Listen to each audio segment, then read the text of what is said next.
tahaka ny avony lanitra amin'inona ozy izy amin'ny tany sy aina firy any lumière any zany fa izay ny elanelin'Andriamanitra amin'ny lalan'Andriamanitra sy ny lalantsika.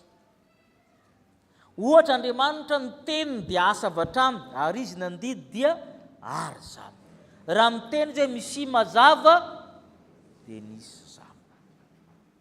Fa manaovy ianao raha misy. Andriamanitra zany dia miteny dia manao izy satria tsy misaraka ny teniny sy amin'ny asany. Raha miteny ho avy Andriamanitra dia ho avy zay. Fa raha ianao miteny ho avy ka mbola nisy embouteillage teko. Be ny elanelantsika ny lalantsika sy ny lalan'Andriamanitra. Ary zay mahatonga lalana miolakolaka ny fatatsika. Hafa foana zany ny fijerin'Andriamanitra amin'ny zavatra rehetra. Tsy mba mitovy amin'ny olona izy. Ny tsara aminao mety ho ratsy aminy ary mampanetry tenantsika koa zany. Ka ny olona mahazo famonjena avy amin'ny tenin'Andriamanitra dia olona tena mitady azy. Ary zany no alehana amin'ny fiangonana, mitady azy amin'ny alalan'ny vavaka, amin'ny tenin'Andriamanitra, mitady azy ao anatin'ny sampana.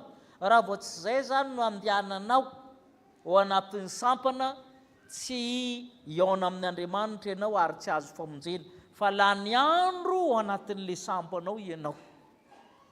Ny olona rehetra mahazo fitahiana famonjena anatin'ilay sampana, ianao tsy mahazo fa ianao zany gardien de méthode anatin'ny sampanao, antim-panahy anatin'ny sampanao fa tsy mamokatra. Karazan'olona tsy mamokatra tsy mety miova. Satria izay nanjoany Jodasy, Jaona 4:1, aza donona fa Jodasy zany tsy olo-kolopona akory fa apôstôly ara-dalàna, olona efa nanao fagagana nandroaka demonia efa nanasitrana. Fa tsy tena mitady an'i Kristy izy. Lazainy Jaona fa mangalatra izy sy ny sisa sy ny sisa. Ka tena mitady an'i Kristy marina ve no alehanao anatin'ny sampana na anatin'ny fiangonana? Tena eo amin'ny Kristy ve? Fa tsy hoe antanaovako sampana dia misolo sipa isa-taona anatin'ilay sampanao dia antim-panahy anatin'ny sampanao ry zalahy. Fa Jodasy dia nanao an'izany. Jereny ny Jaona 4:1 teo. Maro tamin'ny mpianatra ny hemitra. Tady tsara fa reny fiangonana amin'izay sy hoe tia aminay no mahavonjy reny mandainga.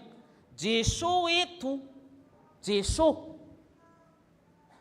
Jereo tsara ny 1:9 tsy mamorony tsika fa ahoana no misoratra ao? Tanareo io. Maro tamin'ny mpianatra Jesô ny miala. 𝗘𝗣𝗜𝗙 zany ny farakakely ny miala. Jesô ka pastera ve mafy be no Jesô? Io zany pastera mafy be no Jesô ka ilaza hoe taminay ato voavonjy daholo. Zay manko le ahitsy eto. Jesô io fa tsy olo-kafa akory. Maro tamin'ny mpianany ny hemitra. Rehefa milaza fahamarinana ianao tsy zakan'ny olona dia miala izy. Ary zay mahatonga hoe tsy fahamarinana zany torin'ireny fiangonana ireny, mahatonga izy milaza hoe 100% ty aminay voavonjy. Fa Jesô eto tsy mahatafiditra 100%. Izy alà no atafiditra 100%. Zany angela izy. Izy ianao no atafiditra 100%. Jesô io ary mbola nampiny koa le 12 koa zany sisa tavela teo. Rehefa maro ny miala, vitsivitsy sisa. Ny mpianatra Jesô moa ka zavaina amintsika foana fa Jesô zany manana pédagogie manokana ary mbola tsy lefa miandran-kehitriny. Ny anazy zany misy cercle. Misy cercle de 3, Jacob sy Jaona sy Peter, akaiky azy be io. I mpianatra tiany Jesô. Misy amin'izay cercle de 12, le 12. Misy amin'izay cercle ny 70. Zay ny ataony anazy zany tahaka ny mouvement sinusoïdal izy nareo. Raha vao latsaka anatin'ny rano ny vato anankiray dia inona ilay zavatra mandeha? Misy onde. Dia ny cercle ny 10,000 mamarana azy. Le 10,000 reo le nisy ny ala. Fa mbola misy le 70 dia mbola misy 12,000. dia Jesosy zany a tonga dia nitodika amin'ilay 12 fa reny zany heverina fa mafy be. Nareo koa ve mate hiala ho Jesosy? Petera moa zany ny représentant. Dia Petera mbony geste hoe ankany amin'izy moa zay, ianao no manana teny fianamagnak'izay, zay atony efa mba mahalala ihany, fa ianao le mason'Andriamanitra. Mba nirehire Petera hoe zay 12 tsisy miala eto zany a. Ahoana ny valiny amin'ny 7. Tsy za ve nifidy anareo? Jesosy mifidy za amin'ny ry havana, tsy mifidifidy fahatany fa Jesosy ny Andriamanitra. Tokony tsisy erreur. 0 erreur zany. 0 redouble tsisy redouble. Fa ny aiky Jesosy ny anankiray aminareo izy inona? Zay le fiainana zay. Le 12 velona fa mafy be, mbola mihintsina indray ny ray. Ataoviny statistika an'izany. Raha 12 mihintsina ray, 20 mihintsina 4. Mbola hitady telefônina koa ny sasany. Allo amin'ny ambaniny io telefônina io fa ataovy. Zany avy mbola hitadiavana telefônina. Azonareo ve le statistika ny Jesosy? Raha 12 mihintsina ray, 20 mihintsina 4. 200 eo antsika Chapelle mihintsina 4. Jesosy nefa zany fa mbola tsy pastera. Dia aiza ny lelan'ny Jesosy sy pastera amin'ny hoe lalanareo tsy mba lalaka, firy zany ny mihitsana. Tsy famadika ve le 200 ny 200 ny sisa. Aza mba mirere. Ary mampitanina nireny soi-disant mpitondra favahana reny fa aza mba mirere. Jesosy io a. Jesosy le resaka eto. Jesosy raha ny saporitra hoe 12 lara nga mbola mihitsina ny ray. Mba ny 7 ihany aletsy ny tady anareo. Mba mitoroteny ihany a. Ary nisany mba mahay mitoroteny. Fa tsy milaza hoe mahatafiditra 100% nareo nan-danitra. Oka zavo fa io ny profy. Satria tsy ny olona rehetra ny tena mitady an'Andriamanitra. Ao anatin'ny fiangonana. Tao anatin'ny apôstôly. Zay ny dikan'io. Ary tsy terena amin'ny olona hiditra nan-danitra. Satria larasa robot izy. Olombelona misaina namboarin'Andriamanitra fa tsy robot. Fa hoe roana fotsiny dia tafiditra nan-danitra. Tompona andraikitra amin'ny tenanao ianao. Amin'ny tsy nidiranao anan-danitra. Fa Andriamanitra tsy manao forcé. Hoe ampidirina daholo ny 12 safidiny amin'ny Jodasy. Izay mahatonga ny Isaia manentana hoe mitadiava dia ny mbola hita izy. Miantso dia ny mbola akaiky izy. Sao dia efa lavitra izy ka tonga amin'ny didim-pitsarana hoe ny anankiray aminareo dia devoly. Manomboka amin'ny tenin'i Jesosy io a tsy afaka mibebaka intsony i Jodasy.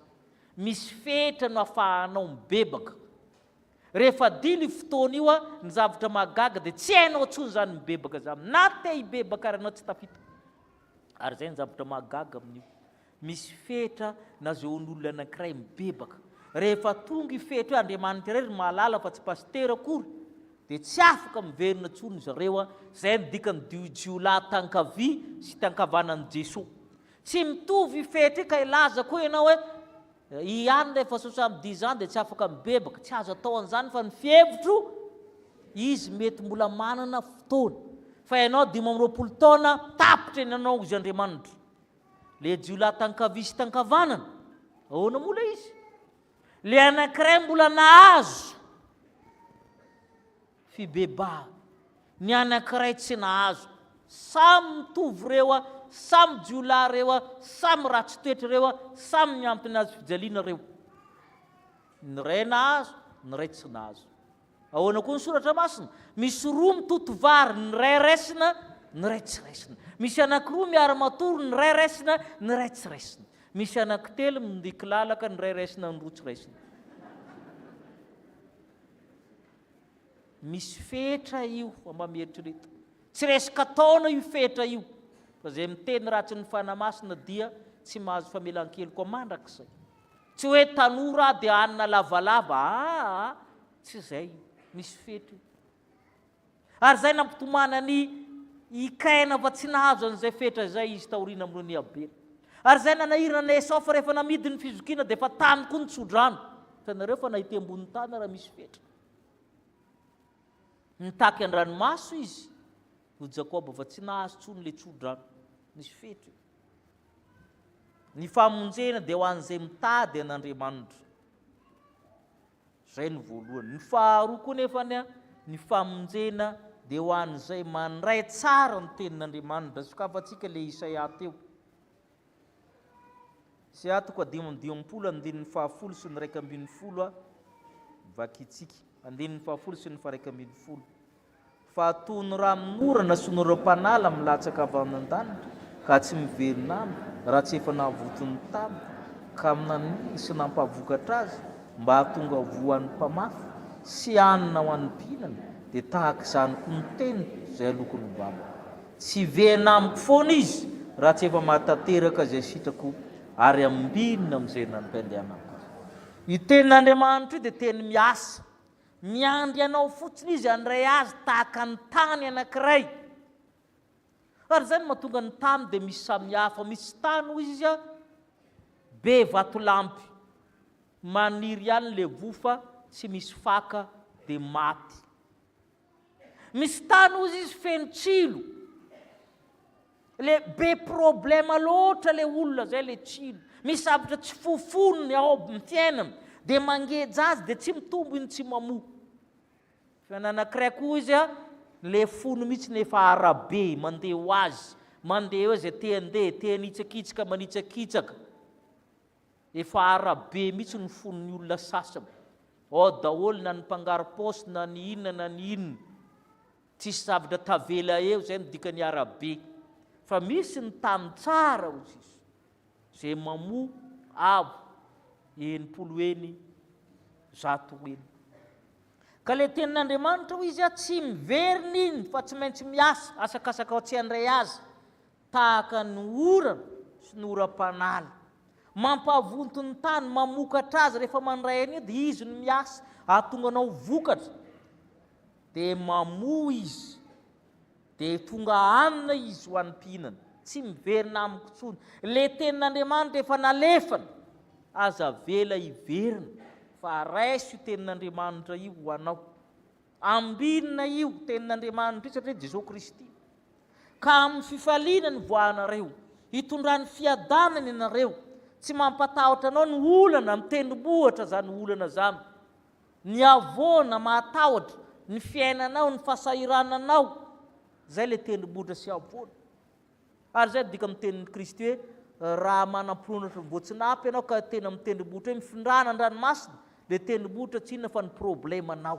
ny fahazaran-dratsinao ny fahotanao rehefa manana finoana ianao mandray amin'ny tenin'Andriamanitra dia miala io hanika ny azo ratsy misy olo azo tsara zay ny dikany 7:10 ny tsilo izy misolo cyprès kipreso ary ny rotra misolo sampy-vato zany hazo tsy manjary manimba tamy dia mialy reny misolo hazo tsara satria ny hazo tsara tsy mety mamoa voa ratsy ary ny hazo ratsy tsy mety mamoa voa tsara zay le izy rehefa voatsinefiny ianao dia voatsinefy foana mivoaka efa tsy voatavo zay ny dikany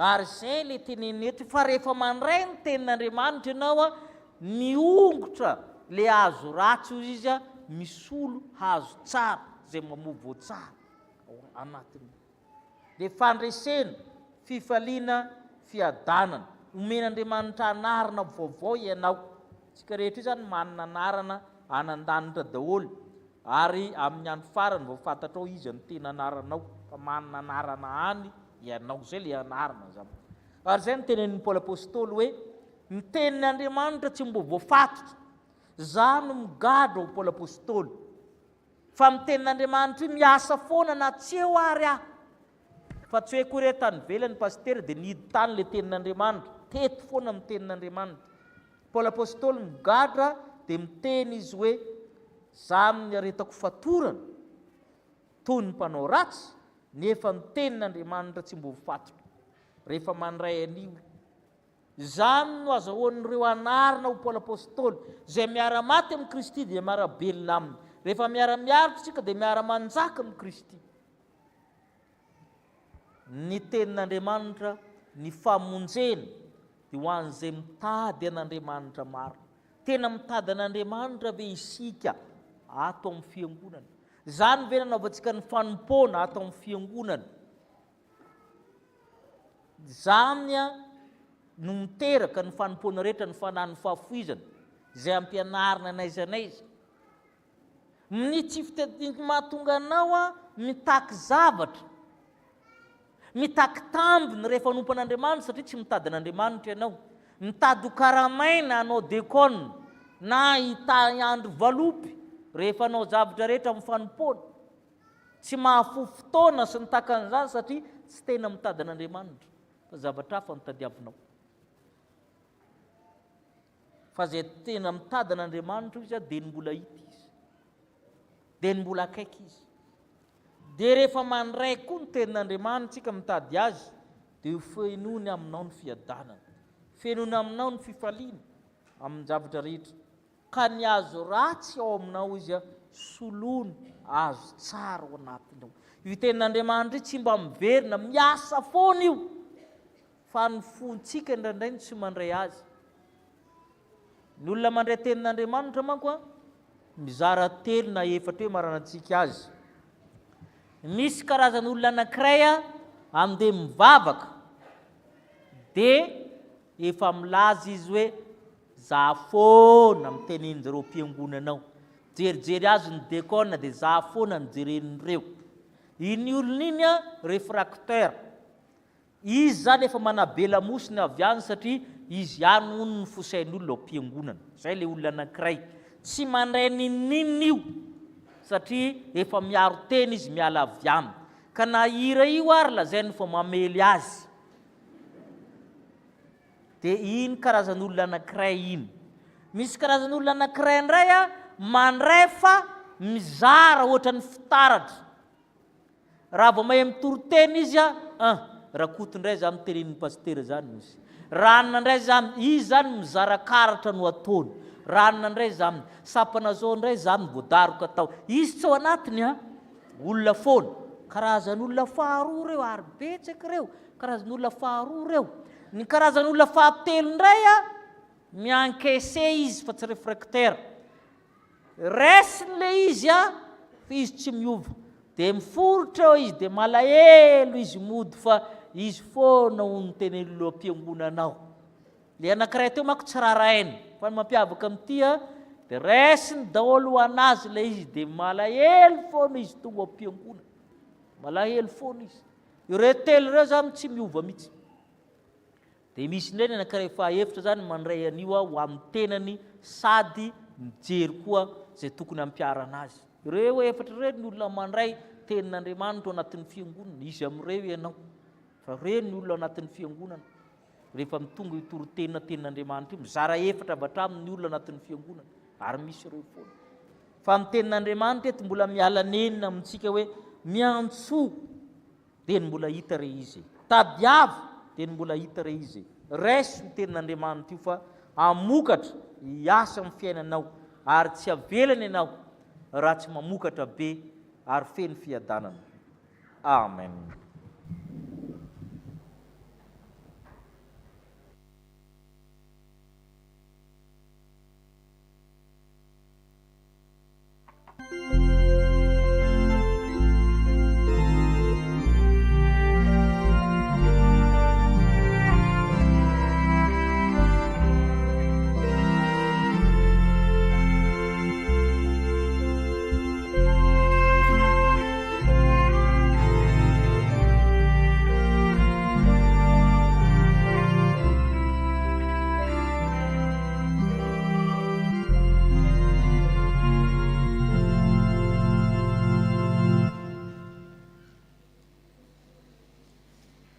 Le isika iombona amin'ny vavaka.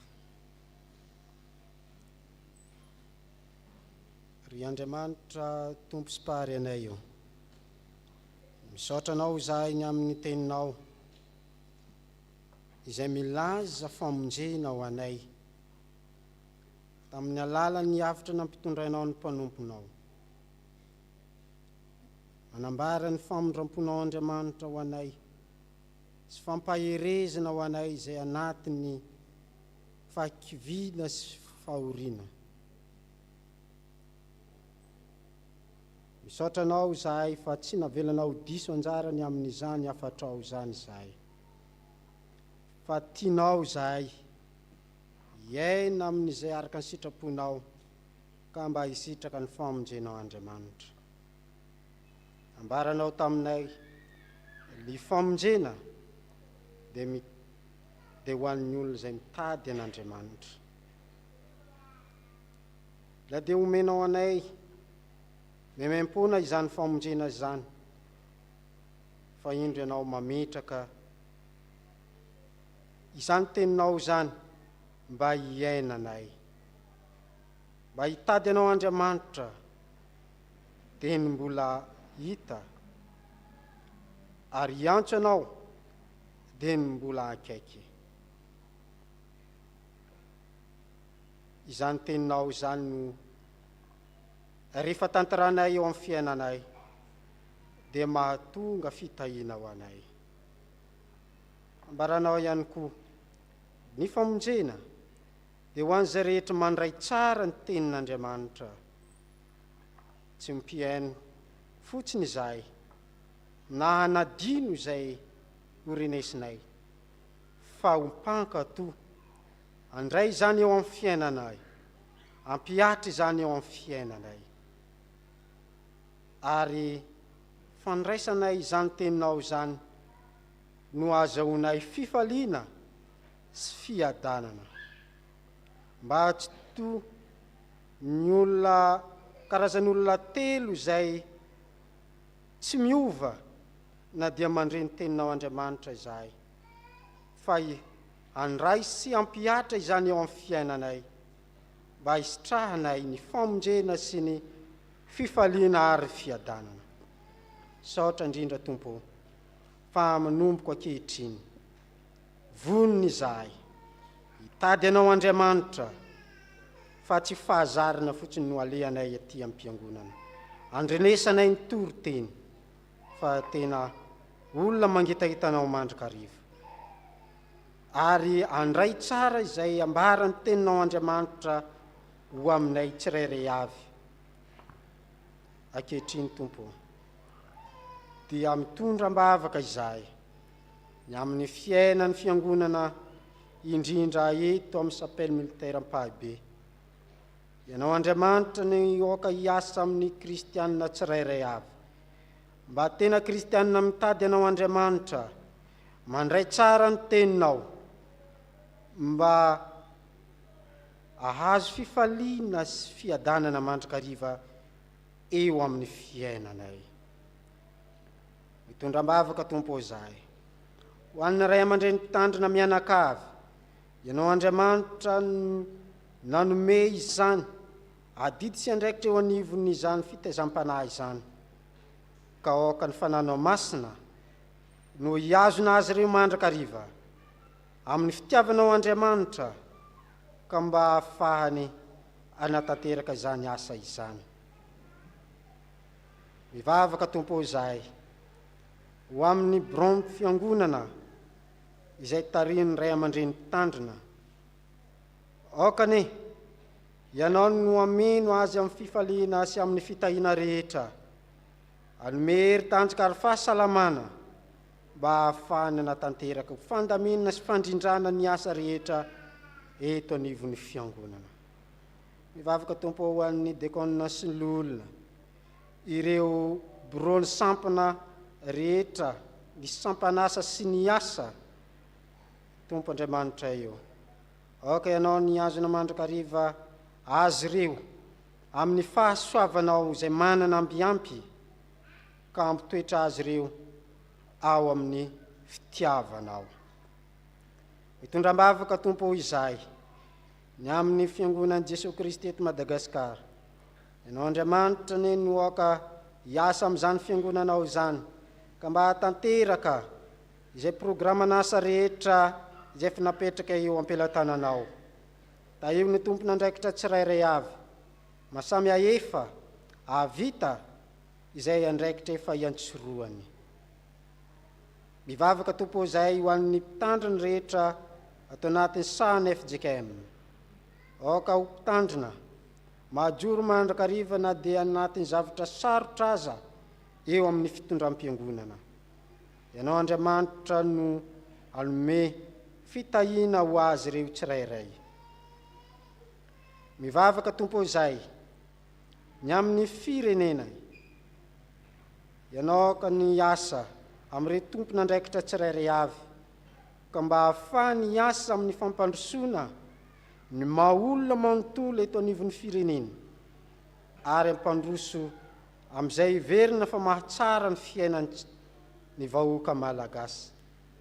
Toerazany mandrakariva tompo, ny fananao masina mba ahafahany tady-marina anao Andriamanitra, ary andray ny teninao ka mba ahitany fahombiazana amin'izay rehetra ho tanterahany eo anivon'ny firenena misy anay izao.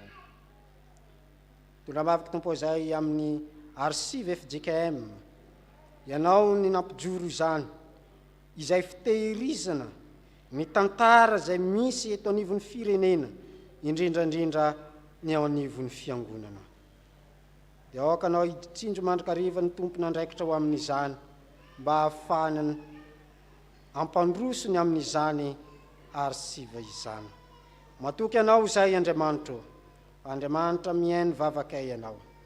Izay rehetra manana tsy fahasalamana amin'ity andro an'ity, na manatrikay na tsy manatrikay, amin'ny toerana rehetra misy azy, dia aoka ianao nanome fahasalamana hanasitrana izany aretina izany. Ny manana olana fa Andriamanitra mpamaha olana ianao, ary ataovy mitodika aminao mandrakariva Andriamanitra izy ireo, fa aminao ihany no antoka ahitana izany vahaolona izany.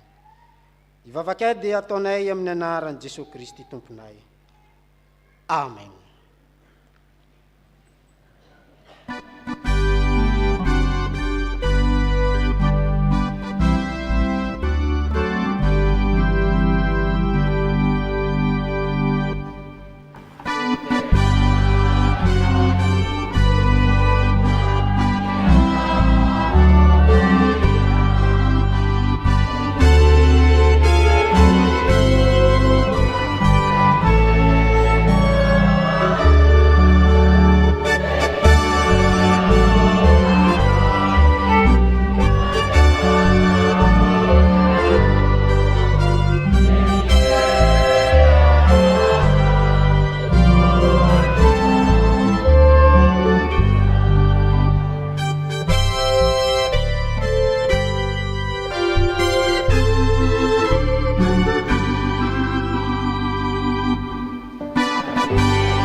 Sangana ny fiangonana.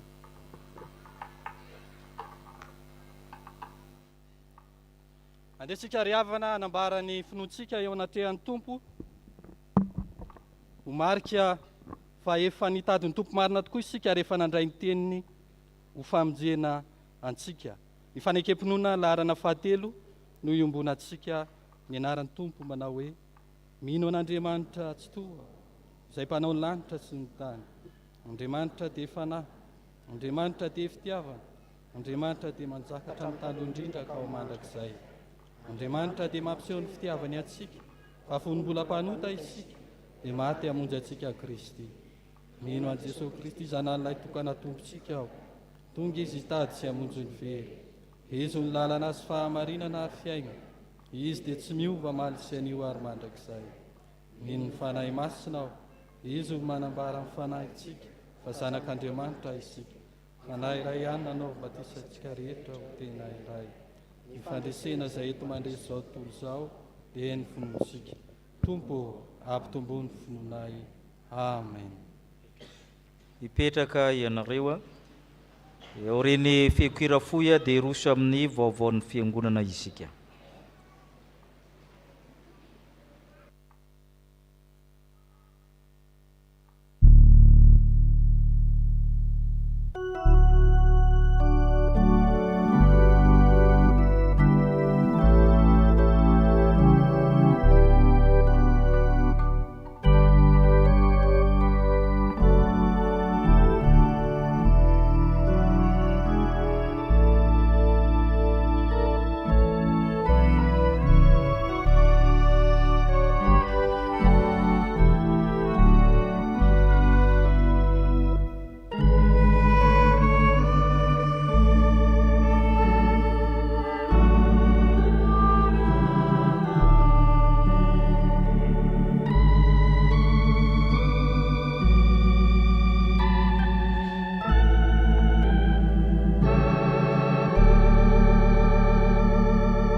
Ny tompo loharanom-piadanana ny hanome anareo mandrakariva ny fiadanana amin'ny zavatra rehetra.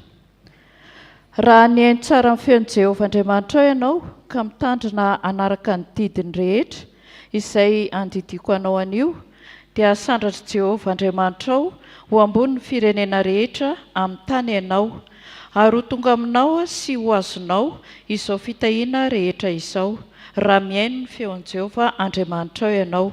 Deuteronomia 7:20 sy ny 2. Toy izao indray ny vaovao iray tamin'izao maraina izao.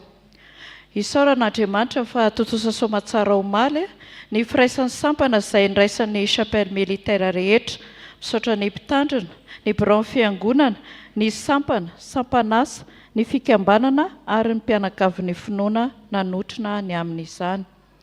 Ny fifampiaraban'ny dekona sy ny loholona dia atao ny sabotsy voalohan'ny volana martsa eny Ambohimanga kely. Ny fisoratana anarana dia amin'ny birao sekretariat na andeha fiara iombonana na andeha fiara manokana.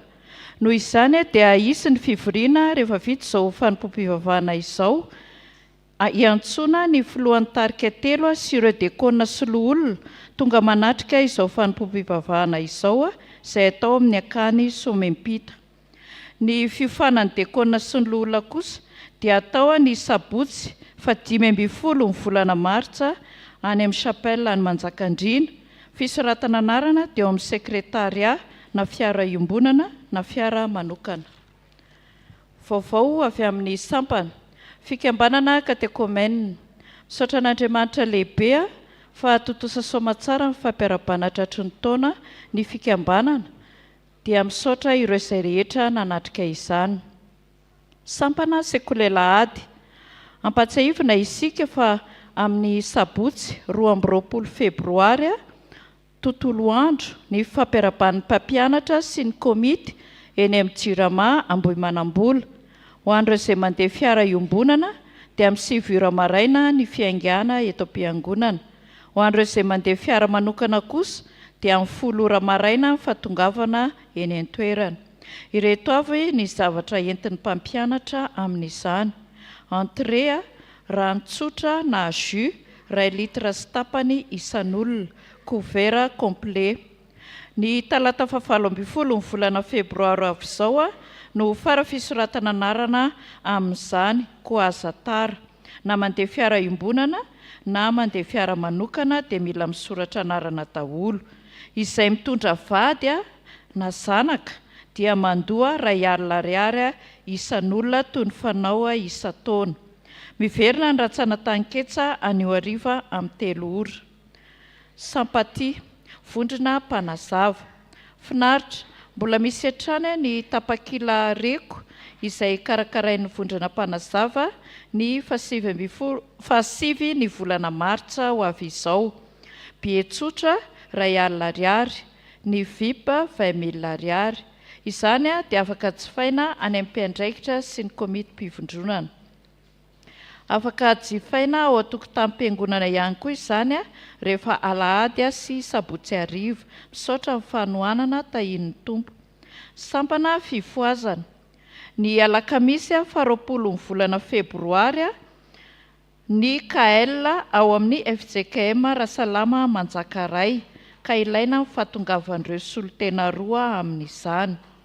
Misy ihany koa ny alimbavaka ao amin'ny FJKM Amboditsiry Mifankaty ny zoma 20 ny volana Febroary izao manomboka amin'ny 7:00 mitondra fitaovam-pisakafoanana.